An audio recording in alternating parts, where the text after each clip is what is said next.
Welcome back, FOXY Games UK new and existing subscribers. It's Wednesday, September 18, and yes, I know it's been a minute, but I had to change all of my YouTube production equipment. Example, my PC mic editing software, right down to a new 4K 144Hz monitor to complement those Ultra HD games that look stupidly good at PC Ultra settings. I've come to realize that changing your PC is kind of like moving house. So much reorganizing to do. You have to appreciate I've never owned a desktop gaming PC. I've always used laptops, and I've been pimping the same Toshiba Satellite Pro since 2012, and the old girl just can't keep up anymore. Anyway, I think I've accomplished enough with this new PC to put out some videos regularly again. So here we are together. How the heck are you? If you're new around here, I'm Fox, your reliable source of aggregated video game news, speculation and rampant rumor.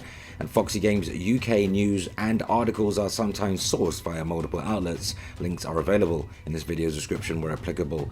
Now, do excuse me if there are audio issues. I'm using, as I say, a new mic, and it's the first time actually using it. Hopefully it's an improvement over the old one. So yeah, I stumbled across a pretty interesting article, particularly tying in so well into what I had initially planned for today's video. And since after more than 25 years gaming exclusively on console, man, has it been that long? I recently took the plunge and dived into the deep end of PC gaming recently with my purchase of a pretty cool looking PC. Now, I know a lot of you reached out to me via YouTube and Twitter curious about its spec.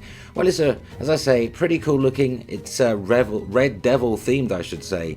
RGB lit, illuminates a rich deep red color wonderfully in the dark. It's a glass tempered full-sized case fitted with an AMD Ryzen 2700X 8-core 16-thread CPU coupled with AMD's recently launched Navi-based RX 5700 series GPU, 16GB of RAM, 484 gigabits per second memory bandwidth, which is huge, and 1TB of SSD and a 2TB regular hard drive. Yes, I purchased it pre-built for a very reasonable price. I did the math and really it worked out that the total build cost really for the vendor was pretty much only £50 was made on the deal, which is refreshing to hear, I'm sure. So they only got 50 quid out of me for building it, because I really done all the math and calculated all of the components and, you know, including the case, everything.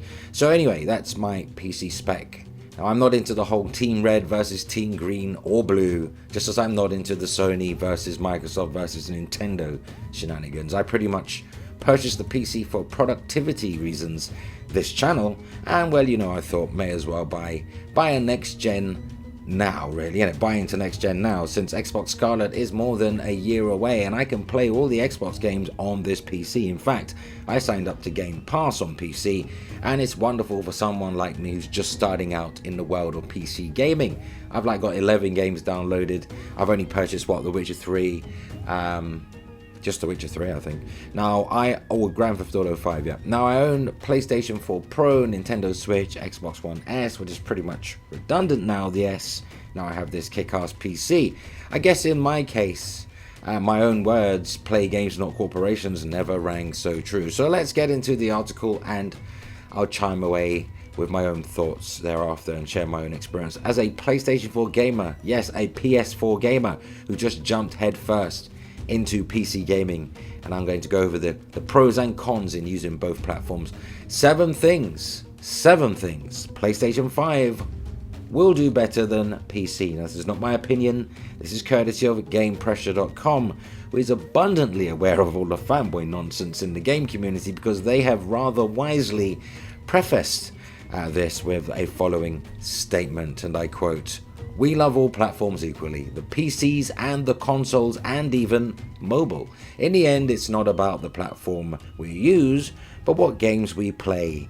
And a great game provides entertainment regardless if you play it on a computer, console or a fridge. Bear this in mind while you go through this factual, although tongue-in-cheek article." So there you have it, folks. Okay, so a boxed PC retail game edition, really, or editions are still being released on the regular, but what's the point of all these releases if DVD or Blu-ray disc is usually reduced to redundancy? Steam, Origin or Uplay serial keys are the only thing that actually counts in PC gaming today. The PC market of retail game editions really have simply become an extension of digital distribution, despite Microsoft's nearly anti-consumer approach at the beginning of the 7th generation, from which the corporation quickly withdrew under the pressure of gamers and the press. It managed to maintain a balance between digital and retail markets. Now, all major video game titles and a lot of smaller productions have been released in boxed and retail editions, which can be easily purchased from retail stores.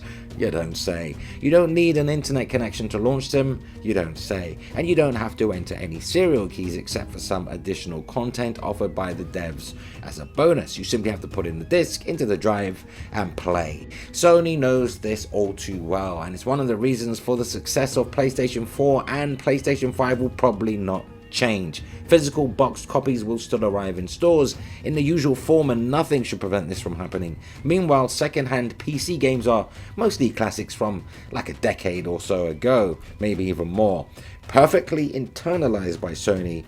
There's many uncertainties about PlayStation 5, but if there's one thing that's certain, is that we won't be short of very good AAA games on the next PlayStation console. The Japanese gaming company has an army of in-house developers and sourced collaborators who are probably working on upcoming PS5 hits, as you're listening to me rant on. Now, we still have to wait for an official announcement. Yeah, Sony said a few things, but nothing really official in terms of what a console looks like and how much we're going to pay and, form factor, as I say. But bearing in mind the greatest hits of the PlayStation 4, we can guess with good confidence what headliners will PlayStation eventually offer come launch day. We can be sure to see Aloy hunting those mech dinosaurs in Horizon Zero Dawn 2, and the conclusion of the classic epic starring Kratos in the new God of War game, which is pending. Spider-Man success, well, it's a no-brainer that there's going to be another 2 games in the series, maybe expanding to other characters in the Spidey universe, given what's going on with Disney and Sony at the moment. Ensures that the games really that you're getting on PS5 will not be the last chance encounter that you had on PS4, and another installment of Gran Turismo is sure to set the sun really ablaze too. Then there's a list of dormant games, the sequel to which, however, would certainly make millions of players happy, such as Siren, Little Big Planet, Killzone Resistance, Gravity Rush, Ratchet & Clank, or Jak and Daxter. So, PlayStation 5 should be backwards compatible. In fact, it will be 100% backwards compatible with at least the PlayStation 4, which already grants it a huge library of phenomenal exclusive games on the release day, including Uncharted 4, Bloodborne, and of course God of War, Horizon Zero Dawn, and the aforementioned Spider-Man. PC players can really just dream about such a lineup. Now, I'm not saying that to be. That's what the article says. Now, they can try to fool themselves, these PC gamers, and the rest of the world, that indie games developed for a budget of a kitchen renovation, which in most cases get to the consoles anyway, are works of art. But deep down inside, they know that no games are cooler than PlayStation games. Wow, they're taking a lot of chances here. I see why they did that preface at the beginning. Now, checking the requirements is an inherent part and stumbling block for PC gaming. Say you bought a new game, all the systems are nominal, GPU acceleration engaged, system requirements safely met, you install it and set the details to high, the game's running, everything looks good, and then after the prologue with the first bigger combat scene, the game begins to stutter. Now, quickly to the options, a few settings tweaked, maybe half an hour spent there wasting time, and the situation looks like it's been contained. Alright, so the animation's fluent again, control is regained, let's keep playing on. And an hour later, you get to a huge city, and the geometry just makes things go south again. You open the settings, but to no avail, someone flunked optimization. That's how it is in the PC community. They don't really have those standards that have to be abided to like in the console business. Even though consoles get their buggy, trashy games too, it's far, far worse on PC, since there are so many combinations of hardware that it's almost impossible for everything to run perfectly on every system. So it comes down to developer optimization, and no matter what you do, you could be in for a slideshow on the most powerful PC. You just have to gnash your teeth, keep playing, and wait on that patch. And this is not even the worst case scenario. It was scientifically proven that the developers are able to mess things up so badly that if you have the wrong GPU, you won't be able to play or run the game at all. Or you still have to really stop playing the game after an hour because the memory is leaking and the game is gradually slowing down, or the game is unstable to the point where it kicks you to desktop or it loses frame rate for no apparent reason. Well, the days when almost all games maintain stable frame rates on console are long gone too. Since gaming has become strongly dependent on network features, the developers are able to really much more readily fix their games on the fly, which means you purchase the game and have to wait weeks and weeks, sometimes a whole year, until the game is running perfectly or as intended, which really makes this a lazy option for developers because they don't have to worry about releasing a game that is, working out of the box. Remember those days? But I'd still say they do a better job on console than on PC. It's also easier to fine-tune the performance of their titles for really a hermetic system with a standardized architecture without having to worry about thousands of different possible configurations of PC. Now, apart from individual extreme cases, if you get a PlayStation 5 game, you can pretty much rest assured that the frame rate will at least be decent. Yeah, it might have hiccups, but the game will be playable. Now on PCs, unless you have the hardware that costs as much as a really middle class car, you can only dream of such confidence. The favorite argument of PC supremists or elitists is the one thing about hardware. It's their go-to. And really, 4 words: 60 frames per second, 4K, or 1440p, 120 frames, or 1080p, 300, 500 frames, God knows where it ends.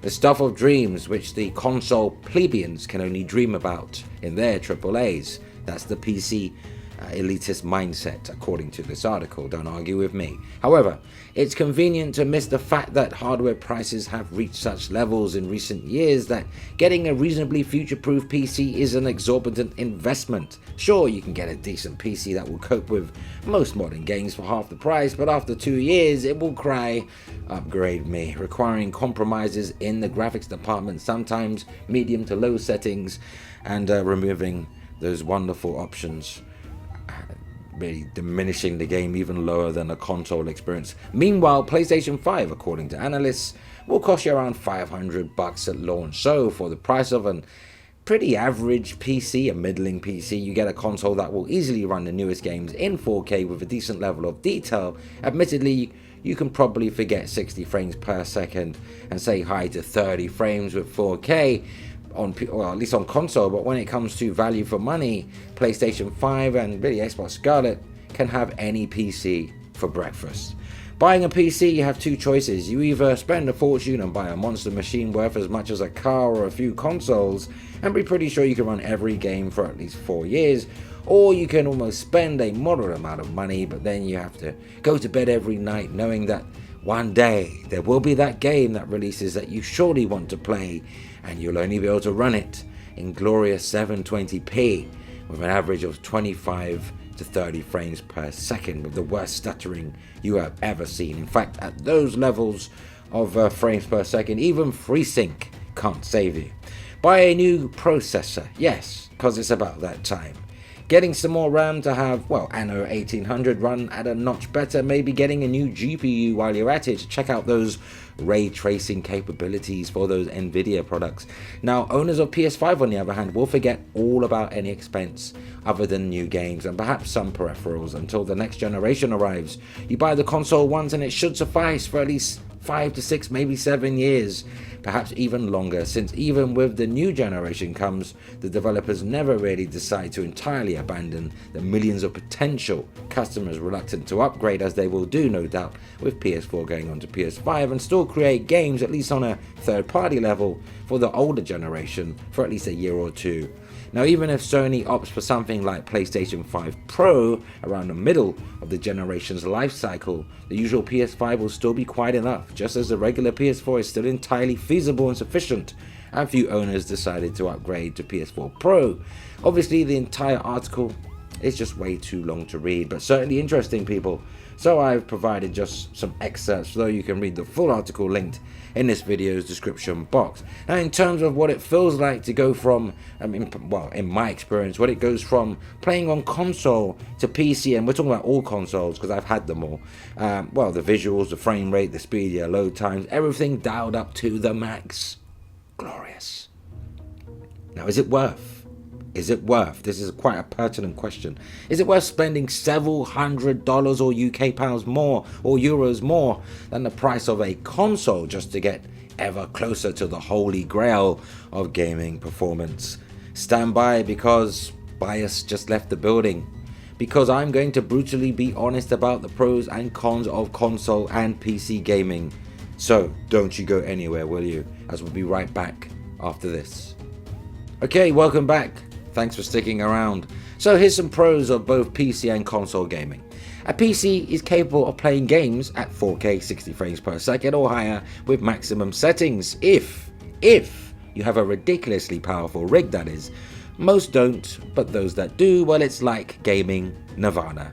Everything just looks so pristine and gameplay is as smooth as melting butter. Honestly, I get why these so-called PC elites say they'll never go back to 30 frames per second gaming or console gaming ever again. Though I cannot say the same, I'm just not prepared to miss out on those Sony AAA games and those Nintendo Switch releases. Look, PC no doubt loads way faster than console. I can attest to that. The Witcher 3 blazingly fast. On the PS4 Pro I'm waiting like what feels like 3 minutes. Now on the PC it's like 10-15 seconds. But consoles don't have those compatibility issues that PCs do. A lesser gaming rig, yes, we can call a lesser gaming rig since consoles are much like PCs. Yes, but the experience is far more expedient than playing on PC. PC games are a lot cheaper. Online is free. In fact, it's a lot cheaper once you've purchased the PC. Over the years, you'll save a lot of money. I picked up both The Witcher 3 and Grand Theft Auto 5 so I can do the mod thing, and combined the two cost me 20 UK pounds via GOG or GOG, whatever you call it. Steam has some good consumer value offers too, and you get to enjoy decades, I mean decades, of the PC's back catalogue if you're nostalgic like that. So those are some pros. Now here's some cons. Gaming on PC, there's a risk of spending far too long tinkering with video and performance sliders over actually playing the game. Now one day you'll be playing a game on PC without issue, the next day the damn thing just won't load or is playing silly buggers. Playing on PC can be a daunting experience for a noob. Yes, I can attest to it. Seriously, occasionally there is a lot of tinkering to be done before you can actually get stuck into a game on the PC. Though it must be said, there are a lot of PC games that just work as intended and on day one. So if anything, getting into PC gaming now just makes me anticipate PlayStation 5 even more. My eyes have been opened and I've gotten a little taste of what next gen could look like in terms of console visuals and performance. A few examples. I'm currently replaying The Witcher 3 Ultra. Full Nvidia here works at 1440p, and yeah, it's an old game, 2015. But having played it on PS4 Pro and Xbox One X, the PC version is on another level. Same can be said for Gears 5. 4K, never dropping below 60 FPS, and at ultra settings on my PC. Same with Forza Horizon 4. The very demanding Kingdom Come Deliverance runs like a dream on my PC. 60 FPS, alright, 1440p, but at ultra everything, and the best anti-aliasing I've ever seen. Literally, no jaggies anywhere, and I am playing on a new display too. I'm playing on this wonderful display. I purchased a 28-inch Asus 4K 1 millisecond response 144Hz FreeSync enabled monitor, and let me tell you, it puts my 2016 55-inch Samsung 4K TV to absolute shame. Zero blurring, zero ghosting, pixel perfect imagery. Even PS5, I was about to say PS5 Pro, even PS4 Pro looks great on this monitor. So there we have it. As you can hear, I'm excited about PC gaming. That will not replace future PlayStation hardware for me anytime soon. Not unless Sony decide to release all of their games on PC like Microsoft has. Fat chance. So Sony continues to get my money, and probably yours, so long as they keep delivering. 2020 ushers in the next generation of consoles in PlayStation 5 and Xbox Scarlet. I'll probably still be enjoying Nintendo Switch Pro and of course PS5 then, and will still access and enjoy Microsoft Game Studio releases via the PC, as well as PC being the new home for multiplats, unless the PS5 version is somehow superior. Now, I care not for loyalty or blind allegiance to any of the brands I play on. I live a very simple gaming life these days, and I care for consistently high quality AAA games, and so should you. And that's all she wrote, folks. But what say you? Go ahead, sound off, share your thoughts and opinions on today's news, because that unfortunately brings us to the end of another video. But let's continue the discussion cordially in the comments. And for all your current and next gen news updates, rumor and rampant speculation, hit the like button, spread the word, and keep it locked to FOXY Games UK. Remember, all relevant links where applicable can be found in this video's description. And subscribe to FOXY Games UK. Remember to hit the notification bell so you never miss content. Thumbs up if you like it here, and help us reach more like-minded gamers simply by sharing the video. And consider supporting FOXY Games UK via Patreon, and or grab yourself a FOXY Games UK branded t-shirt or hoodie, available now in various colours and designs. You'll find both links in this video's description. I truly appreciate the support. So, just to give you the quick heads up, hopefully, fingers crossed, the Gaming Couch podcast episode 116 will return to this channel, FOXY Games UK, at the regular time and day, Sunday, 10 PM UK, 5 PM, that's Eastern if you're in the US, and I'm looking forward to it. Of course, I'll still be with RGT podcast on Fridays, but it will be back here Sunday, fingers crossed. So let's hope. One can only hope. And that concludes our time together today. Certainly great hanging out. Until the next video, remember, play games, not corporations.